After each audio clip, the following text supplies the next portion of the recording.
नमस्कार मित्रों, देश विदेश में आप लोगों का स्वागत है। यहाँ पर करते हैं हम लोग देश में हो रही राजनीति पर चर्चा। और ऐसे में जब दिल्ली का चुनाव हो गया है संपन्न, एग्जिट पोल आ चुके हैं, तो बात करना तो आवश्यक है। आखिर किसके तरफ हवा बहती हमको दिखाई दे रही है।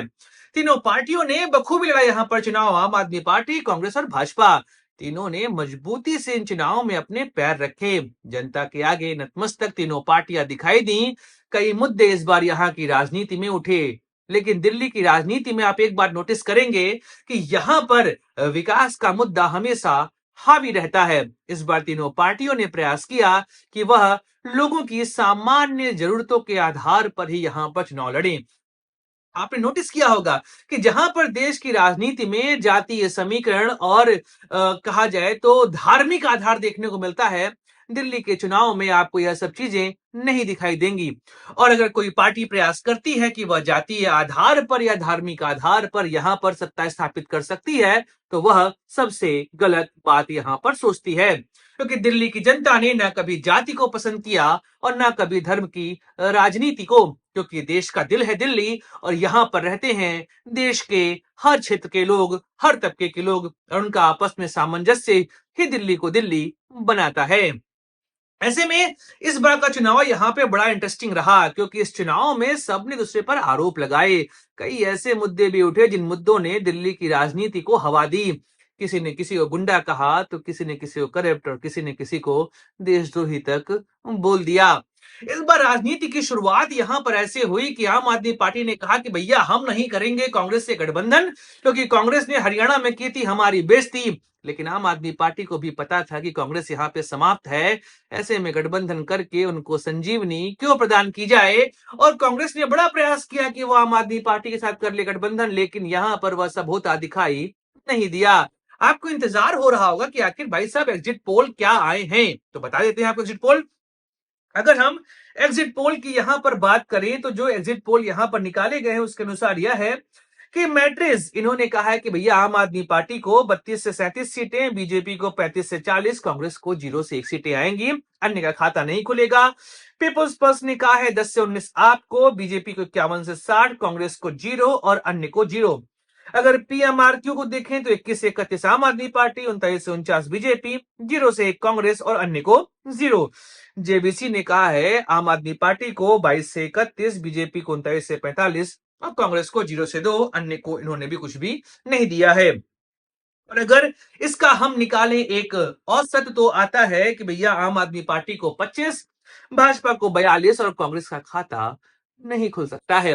लेकिन चुनाव में ऐसा लग नहीं रहा है, क्योंकि आम आदमी पार्टी का पलड़ा थोड़ा सा भारी हमको दिखाई दे रहा था शुरुआती दौर में। लेकिन जैसे जैसे चुनाव आगे बढ़ा, भाजपा ने उस मार्जिन को लगातार कम किया। जैसा कि मैंने पहले भी कहा था कि दिल्ली के चुनाव में M3D यह चुनाव के नतीजों को तय करेंगे। M3D क्या है? मतलब महिला, मुस्लिम, मध्यम वर्ग और दलित। इन तीनों पर ही आम आदमी पार्टी की उम्मीदें टिकी हैं। अगर इनमें से कोई एक तंबू गिरा, तो आम आदमी पार्टी की सरकार भर भरा कर जमीन पर आ जाएगी। और बाकी सभी पार्टियों ने आम आदमी पार्टी के तंबुओं के इन 4 बंबुओं पर ही हमला किया। और ऐसे में आम आदमी पार्टी के लिए समस्या तो यहां पर उत्पन्न होनी ही थी। अब इस बार के चुनाव में आप एक चीज नोटिस करेंगे, आम आदमी पार्टी के लिए करो या मरो का चुनाव है। क्योंकि दिल्ली की राजनीति में उन्होंने जो क्लेम सेट किए थे, उन क्लेम से वह साइड जाते हमको दिखाई दिए हैं। चलिए क्रम बाय क्रम हम यहां पर बात करते हैं कि आखिर दिल्ली के चुनाव को प्रभावित किसने किया, और लास्ट में जानेंगे कि मेरा अनुमान यहां पर क्या बन रहा है। पहले बात करते हैं कि आम आदमी पार्टी के हार के क्या कारण हो सकते हैं, क्यों एग्जिट पोल ऐसे आए हैं, चलिए समझते हैं। फिर आम आदमी पार्टी के जीत के बारे में ही बात करेंगे। भाजपा क्यों जीतेगी, क्यों हारेगी, कांग्रेस का यहां पर क्या रोल रहेगा, और क्या छोटी पार्टियों ने यहां पर असर डाला है। चलिए बात करते हैं सिलसिलेवार। पहले बात करते हैं आम आदमी पार्टी के हार की।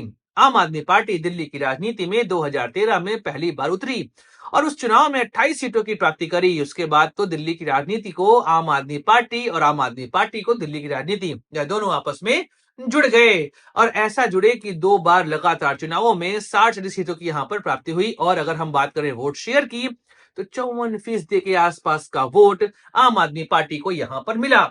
और राज्य के हर तबके के लोगों ने आम आदमी पार्टी को पसंद किया। इनको आम आदमी पार्टी सहूलियत दे रही थी और वो जो बदलाव की उम्मीद आम आदमी पार्टी के अंदर देख रहे थे, इन सभी को आम आदमी पार्टी की तरफ से अच्छा खासा समर्थन मिला।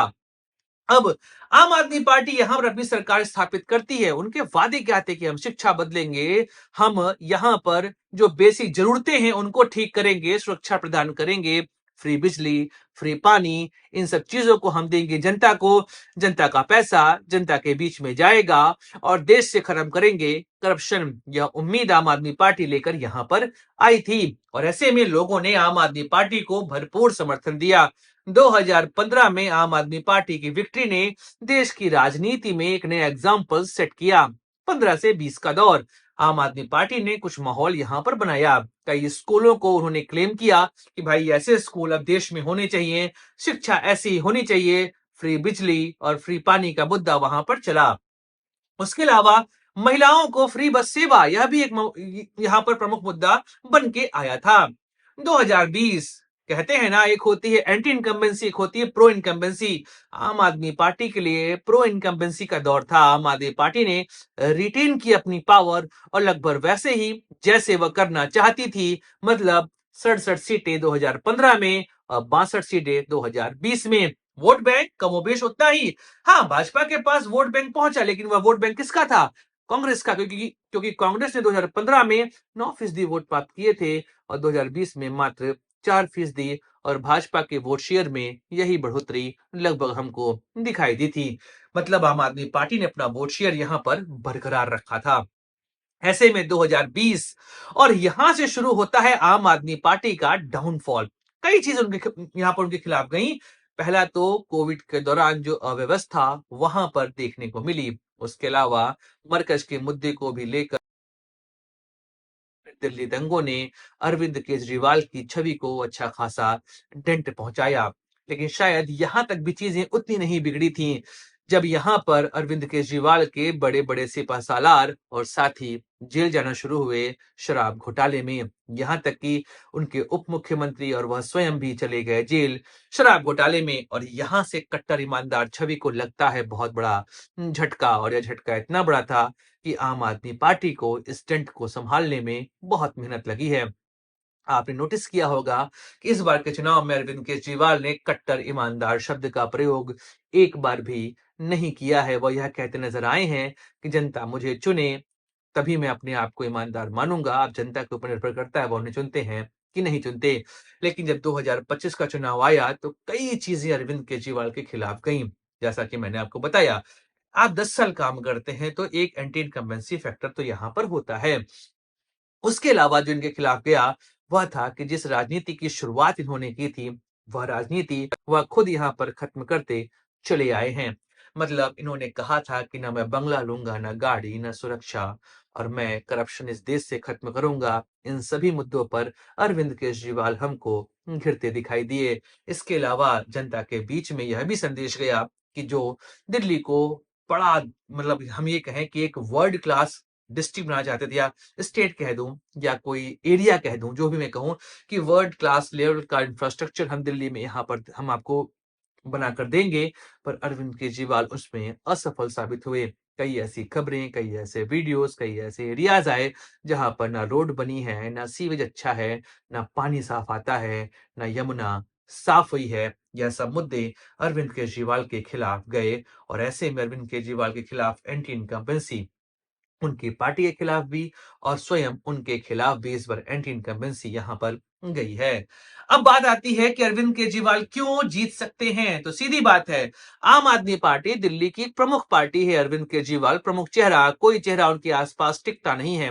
अभी भी दिल्ली में आप सर्वे करा लीजिए, आधी जनसंख्या अरविंद केजरीवाल को एज अ मुख्यमंत्री वहां पर देखना चाहती है और कुछ चीजें उनके सपोर्ट में जाती है। जैसे उन्होंने फ्री बिजली, फ्री पानी और शिक्षा की व्यवस्थाओं को ठीक किया है। इस वजह से लोगों का समर्थन भी उनको है। खासकर महिला और छोटे तबके के लोग यह अरविंद केजरीवाल को बहुत पसंद करते हैं, या चाहते हैं कि वह गद्दी पर फिर से बैठे।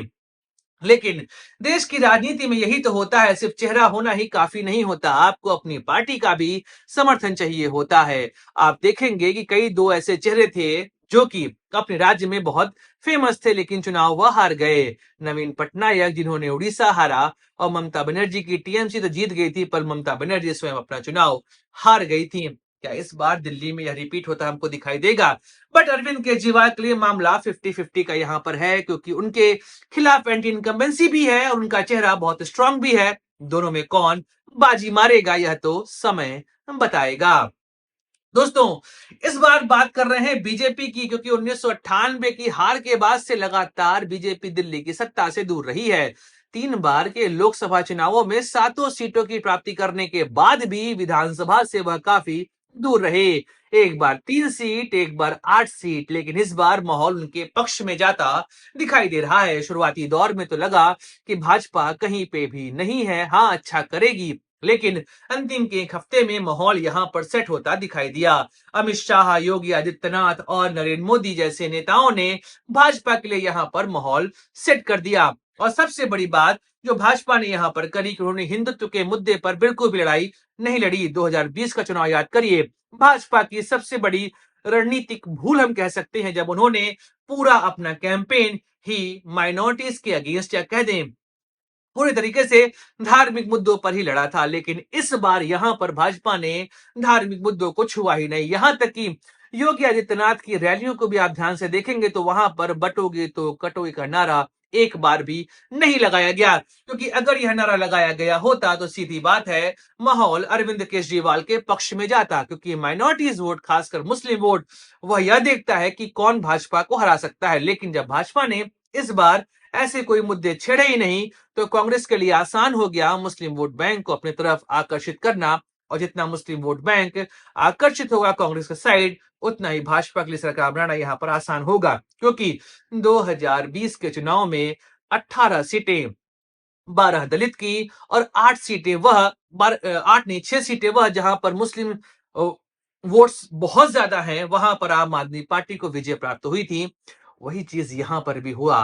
भाजपा को लगा कि अगर हम बिल्कुल भी सांप्रदायिक मुद्दों को यहां पर छेड़ेंगे, बटोगे तो कटोगे बोलेंगे, तो माइनॉरिटीज के वोट एक्यूमुलेट होंगे टुवर्ड्स द आम आदमी पार्टी और इससे हमें हार मिलेगी, क्योंकि 2020 में 83% मुस्लिम मतदाताओं ने आम आदमी पार्टी को दिया था वोट। तो ऐसे में इस बार भाजपा ने अपने पूरे कैंपेन को हिंदुत्व के मुद्दे से दूर रखा। उन्होंने बटोगे तो कटोगे, एक हैं तो सेफ हैं, शाहीन बाग, पाकिस्तान, इन सब मुद्दों को उन्होंने यहां पर दूर रखा, क्योंकि वह चाह रहे थे कि मुद्दा अरविंद केजरीवाल ही रहें। और अरविंद केजरीवाल बीजेपी के इस जाल में फंसते हमको दिखाई दिए। वह लगातार बीजेपी के नैरेटिव को ही काउंटर करते रहे, ना कि जो उनकी रणनीति है नैरेटिव बनाने की, वह उस नैरेटिव को यहां पर बिल्कुल भी नहीं टिका पाए। लेकिन फिर भी अरविंद केजरीवाल इतने भी कमजोर नहीं है कि वह चुनाव हार जाए। मुश्किल है, लेकिन देखते हैं क्या होगा। अब बात करते हैं कांग्रेस की। कांग्रेस 2013 में आम आदमी पार्टी को दिया गया समर्थन उनके लिए भस्मासुर बना कि वह इस राज्य से ही खत्म हो गए। कहां वह पाते थे 50% वोट, कहां वह आ गए थे 4% वोट पर। सारा वोट उनका चला गया आम आदमी पार्टी के पास। लेकिन इस बार कांग्रेस ने यहां पर मजबूती से लड़ा है चुनाव। लगभग 50 सीटों पर अच्छे कैंडिडेट और 12 सीटों पर उन्होंने मैन टू मैन मार्किंग करी, और इस मार्किंग का इफेक्ट शायद उनको दिखाई दे। वोट शेयर तो बढ़ेगा, इसकी तो गारंटी है।